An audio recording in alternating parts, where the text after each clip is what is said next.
Hello everyone. चलिए हम आज क्लास 10th का लेसन फर्स्ट स्टार्ट करने जा रहे हैं। ठीक है, केमिकल रिएक्शंस एंड इक्वेशंस। ठीक, तो इसको देखिए हम पढ़ने से पहले हम रिकॉल कर लेते हैं कि फिजिकल एंड केमिकल चेंजेस ये क्या होते हैं। ठीक है, क्लास 9th में हमने ये पढ़ चुका था। ठीक है, तो चलिए देखते हैं सबसे पहले फिजिकल एंड केमिकल चेंजेस ये क्या होते हैं। ठीक है, तो देखिए फिजिकल चेंज क्या होता है। Physical change is a temporary change, okay, and in which no new substance is formed. Okay, इसकी डिफिनेशंस पहले राइट करिए, फिर इसको देखिए एक्सप्लेन करते हैं। तो physical and chemical changes class 9th में पहले स्टडी कर चुके हैं। ठीक है, इसको जानते भी हैं, तो इसमें केवल हम थोड़ा सा रिकॉल कर लेते हैं। ठीक है, फिजिकल चेंज क्या होता है। फिजिकल चेंज क्या होता है। Physical change is a temporary change. Write down physical change is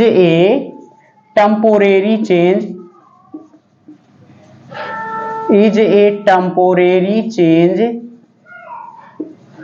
in which no new substance is formed. No new substance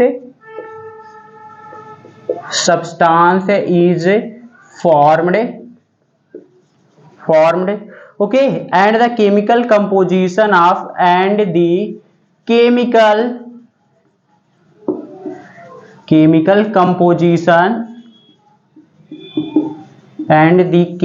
composition of the original substance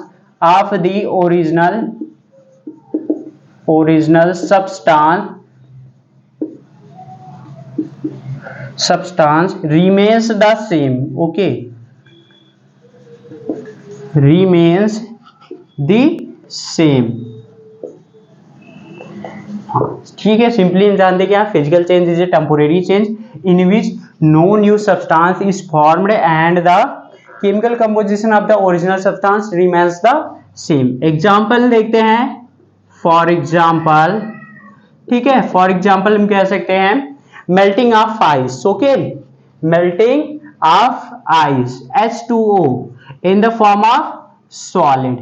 ठीक है, when heated it forms is formed in liquid form.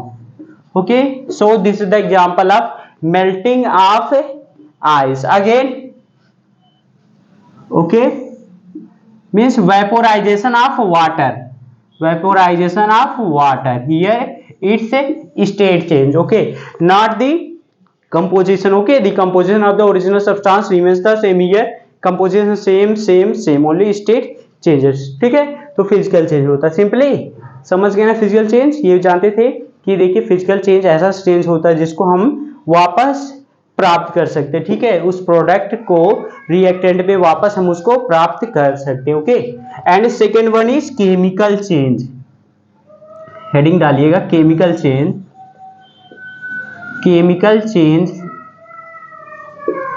Okay, what are chemical change?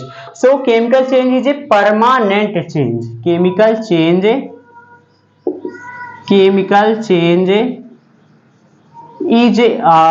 permanent change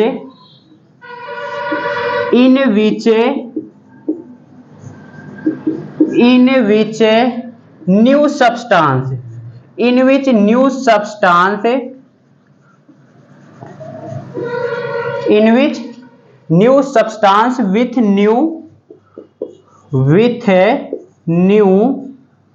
chemical properties are formed. Chemical properties are formed. Okay, simply you can say that new. हाँ, chemical change is a permanent change in which new substance with new chemical properties are form. ठीक है, तो ये दोनों समझ गए। तो इसके एग्जांपल्स देखिए यहाँ पे दे रखे हैं। ठीक है, अब स्टार्ट करते हैं। देखिए chemical reaction and equation NCERT का। सिंपली देखिए consider the following situations in daily life and think what happen. Okay, situations of daily life. Example here given example है situations of daily life. situations of daily life. daily life. Okay, suppose that one is milk is left at room temperature. Milk is left at room temperature. Room temperature during summers. During summers. देखिए क्या होता है, जब milk को क्या कर दिया जाता है समर के सीजन में, वैसे ही रूम टेम्परेचर पे इसको क्या कर दिया जाता है, छोड़ दिया जाता है, तो मिल्क क्या हो जाता है, ये फट जाता है। ठीक है, सब लोग जानते हैं। तो इसमें देखिए कौन सा ये चेंज हो रहा है, केमिकल चेंज हो रहा, क्योंकि मिल्क को फटने के बाद, ठीक है, हम उसको चेंज नहीं कर सकते। मीन्स एक बार प्रोडक्ट में चेंज हो गया, ठीक है, न्यू सब्सटेंस फॉर्म हुआ, उससे पहले वाले हम सब्सटेंस मीन्स मिल्क को नहीं प्राप्त कर सकते। ठीक है, second is here means an iron तावा, an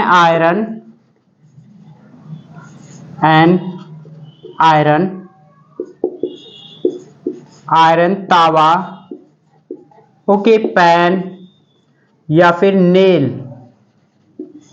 is left exposed to humid air, is left exposed to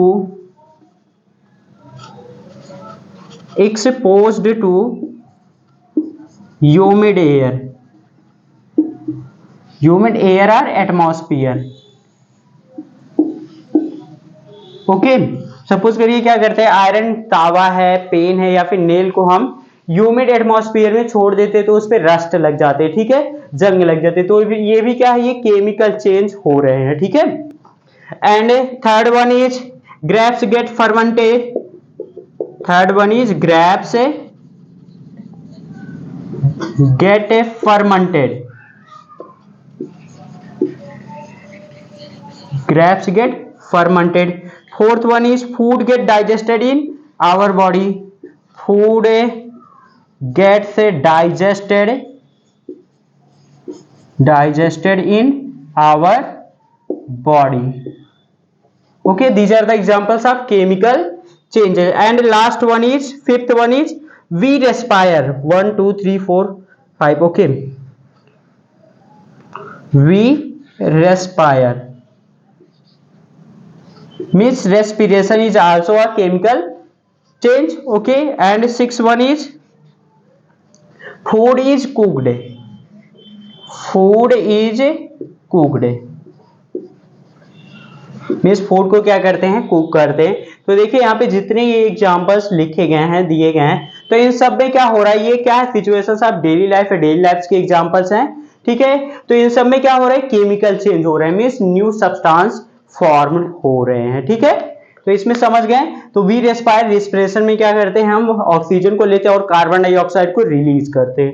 जानते हैं food is cooked.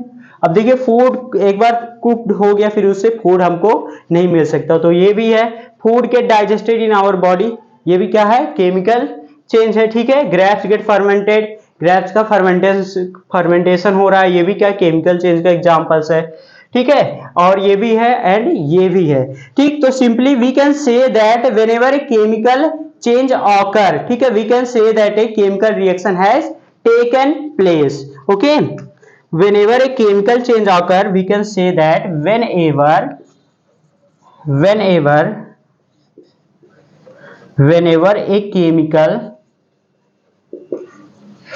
a chemical change occur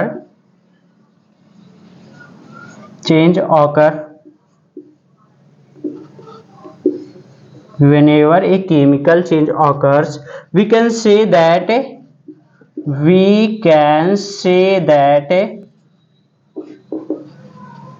chemical reaction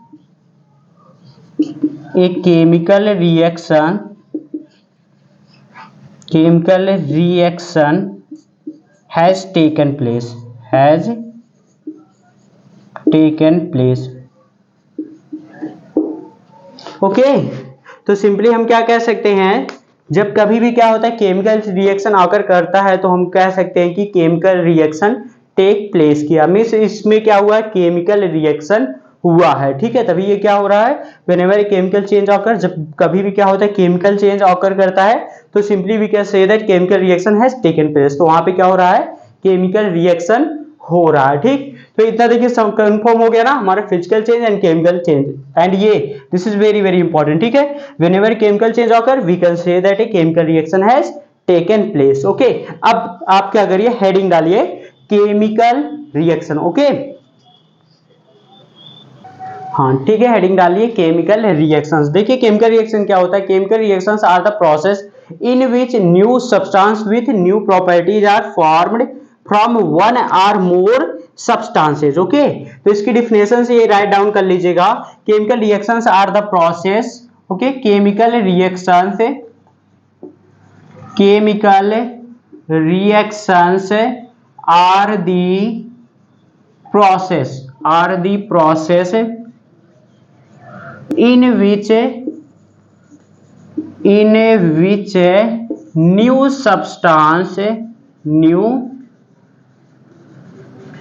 in which new substance with new properties are formed, with new properties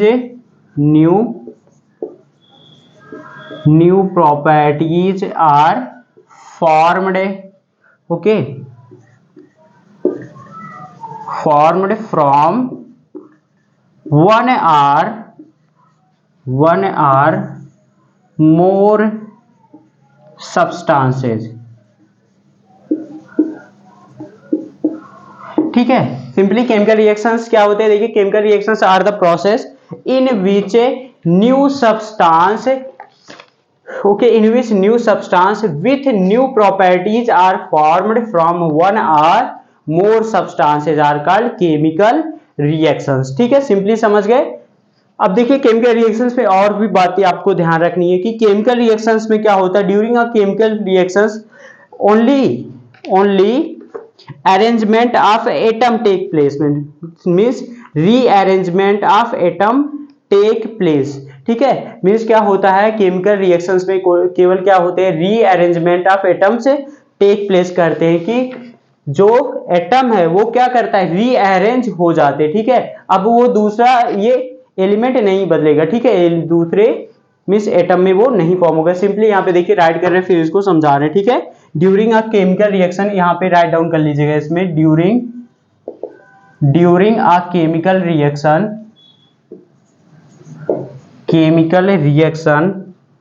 ठीक है, atom of one element,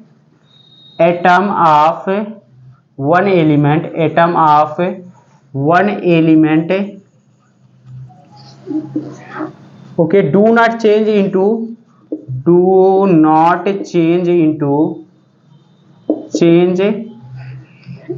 those of another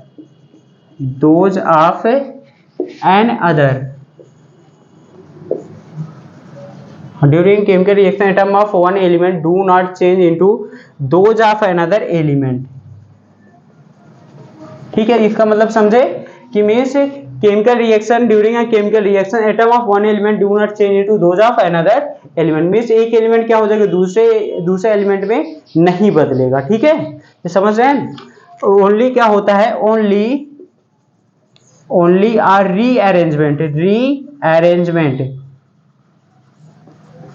rearrangement of atoms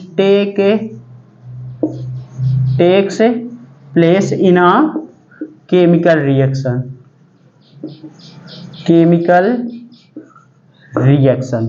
ठीक है, समझ रहे हैं। Only क्या होता है, ओनली आ रीअरेंजमेंट, ठीक है, of atom takes place in a chemical reaction. केवल क्या होता है, only a rearrangement of atoms take place in a chemical reaction. Atom का क्या हो जाता है, रीअरेंजमेंट हो जाता है केमिकल रिएक्शंस में। ठीक है, और नहीं तो ये ना कहिएगा कि जो एटम है ये दूसरे, मीन्स कह रहा है atom of one element do not change into those of another element.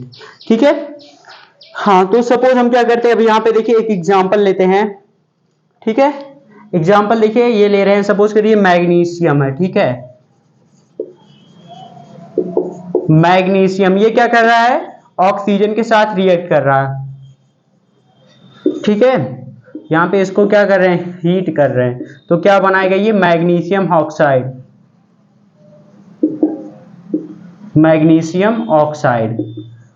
देखिए मैग्नीशियम ऑक्साइड क्या होती है, ये व्हाइट पाउडर होता है।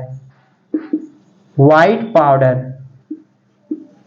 व्हाइट कलर का क्या होता है, पाउडर होता है। ऑक्सीजन को जानते हैं एयर से मिलती है, मैग्नीशियम क्या होता है, एज ए रिबन होता है। ठीक है, इसका देखिए केमिकल ये लिखते हैं, जैसे सपोज करिए ये मैग्नीशियम है प्लस ये क्या कर रहा है, ऑक्सीजन के साथ रिएक्ट करके क्या कर रहा है, MgO बना दे रहा है। ठीक है, तो यहाँ पे क्या हो रहा है, ओनली एटम का क्या कर रहा है, रीअरेंजमेंट टेक्स प्लेस हो रहा है। ठीक है, ये हमारा देखिए क्या है, सिंपली इसको हम क्या कहेंगे, रिएक्टेंट बोलेंगे। क्या बोलेंगे इसको, रिएक्टेंट,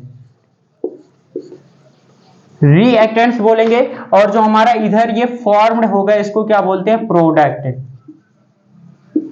ठीक है, तो यहाँ पे देखिए ध्यान में यही रखना कि जो प्रोडक्ट में ये फॉर्म होगा तो यहाँ पे दूसरा एलिमेंट नहीं आएगा, ओनली क्या होता है, rearrangement of atom takes place in a chemical reaction. ठीक है, इतना ध्यान रखना। अब इसको देखिए बैलेंस करना, तो बैलेंस अभी आगे यहाँ पे सीख जाएंगे। ठीक है, यहाँ पे इसको करना रहेगा 2 कर देंगे। ठीक है, सिंपली सब कुछ बैलेंस हो जाएगा। ठीक है, अब देखिए ये रिएक्टेंट क्या होता है और ये प्रोडक्ट क्या होता है, इसको जानते हैं। ठीक है, तो चलिए अगली हेडिंग डाल लीजिए, रिएक्टेंट। Reactant, reactant. ठीक है, अब देखिए रिएक्टेंट क्या होते हैं, the substance that takes part in a chemical reaction is called reactant. Means जो सब्सटेंस इस केमिकल रिएक्शन में पहले पार्ट को यहाँ पे टेक प्लेस कर रहे हैं वही क्या होते हैं, रिएक्टेंट होते हैं। इसकी डिफिनेशन राइट करिएगा, the substance that take place, the substance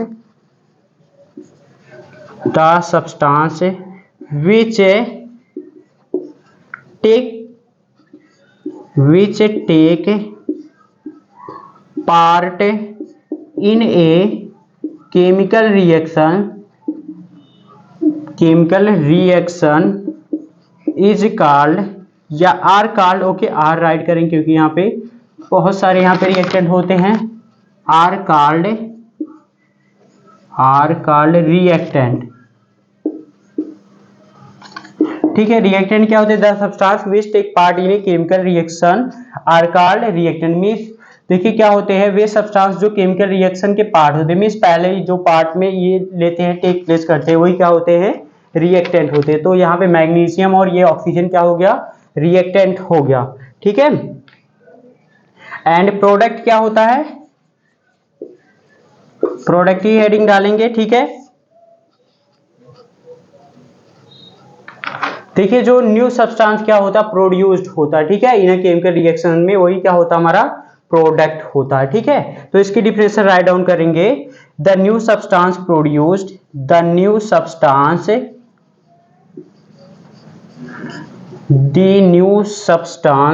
produced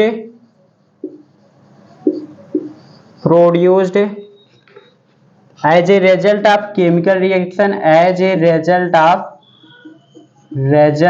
chemical reaction are called product. ठीक है, मींस जो न्यू सब्सटेंस फॉर्म होगा केमिकल रिएक्शन में उसको क्या बोलते हैं, प्रोडक्ट बोलते हैं। और जो टेक पार्ट करता है, ठीक है, तो उसको क्या करते हैं, हम रिएक्टेंट बोलते हैं। ठीक है, सपोज करिए ये हमारा ए हो गया प्लस बी, ये दोनों क्या कर रहा है, ये दोनों मिल करके क्या कर रहे हैं, ये न्यू प्रोडक्ट क्या बना रहे हैं, ए और बी बना रहे हैं। तो जो न्यू प्रोडक्ट हमारे, ये न्यू सब्सटेंस जो फॉर्म होगा इसको क्या बोलते हैं, प्रोडक्ट बोलते हैं। और ये ए प्लस बी ये हमारा क्या हो जाएगा, रिएक्टेंट हो जाएगा। ठीक है, take part in a chemical reaction, जो चीज क्या करते हैं यहाँ पे टेक प्लेस करते हैं केमिकल रिएक्शन में, उसको क्या बोलते हैं, रिएक्टेंट, और इसको क्या बोलेंगे, प्रोडक्ट बोलेंगे। ठीक है, हाँ देखिए अब एक चीज क्या ये एग्जाम्पल जो दिया गया है, एग्जाम्पल किसका है, burning of magnesium in air to form क्या होता है, मैग्नीशियम ऑक्साइड फॉर्म होता है। ठीक है, अब यहाँ पे छोटा सा नोट डाउन करके लिख लेंगे कि देखिए जब ये जो मैग्नीशियम होता है ऑक्सीजन के साथ बर्न करता है, ठीक है, उससे पहले हम इसको क्या करते हैं, सैंड पेपर से क्लीन करते हैं। ठीक है, क्यों क्लीन करते हैं, क्योंकि जो मैग्नीशियम है इसको रखने, ऑक्सीजन में रखने के बाद इसके ऊपर क्या होती है, मैग्नीशियम ऑक्साइड की लेयर हो जाती है। ठीक है, जिससे यह आसानी से मैग्नीशियम रिबन नहीं जलता, इसलिए मैग्नीशियम रिबन को सबसे पहले क्या करते हैं, सैंड पेपर से इसको क्या करते हैं, हम सैंड पेपर से रब करते हैं, ठीक है। तो नोट डाउन करके क्या करिएगा, इसको यहाँ पे लिख लीजिएगा। ये देखिए समझ गए यहाँ पे, ये तो समझ ही गए हैं, ठीक है। तो नोट डाउन, ये जो मैग्नीशियम है, मैग्नीशियम क्या कर रहा है यहाँ पे, the burning of magnesium in air to form magnesium oxide, ठीक है, is an example of chemical reaction, ठीक है, ये एग्जांपल है इसका, ठीक है। हाँ, अब इसमें देखिए नोट डाउन करके यहाँ पे लिखेंगे मैग्नीशियम का। नोट डाउन में क्या लिखेंगे, before burning in air the magnesium ribbon, before burning in air, before burning in air the magnesium ribbon, the magnesium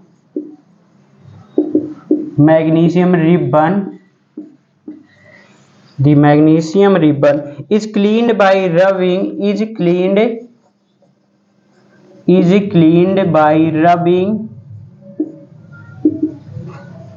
with a sandpaper, with a sandpaper, with a sandpaper। देखिए जो magnesium होता है उसको burn करने से पहले हम क्या करते हैं, उसको रब करते हैं सैंड पेपर से। This is done to remove, this is कह सकते हैं दिस इज बिकॉज, या फिर कह सकते हैं this is done to remove, this is done to remove, this is done to remove the protective layer of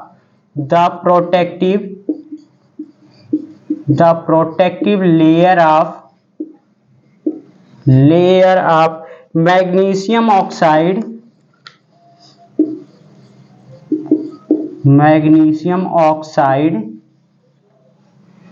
okay, magnesium oxide from the surface of magnesium, from the surface of magnesium, ठीक है, from the surface of magnesium ribbon. तो देखिए ये सब जितने आप ये right किए सब कुछ क्या करिएगा, फेयर में ये नोट डाउन कर लीजिएगा, बहुत इंपॉर्टेंट है, ठीक है।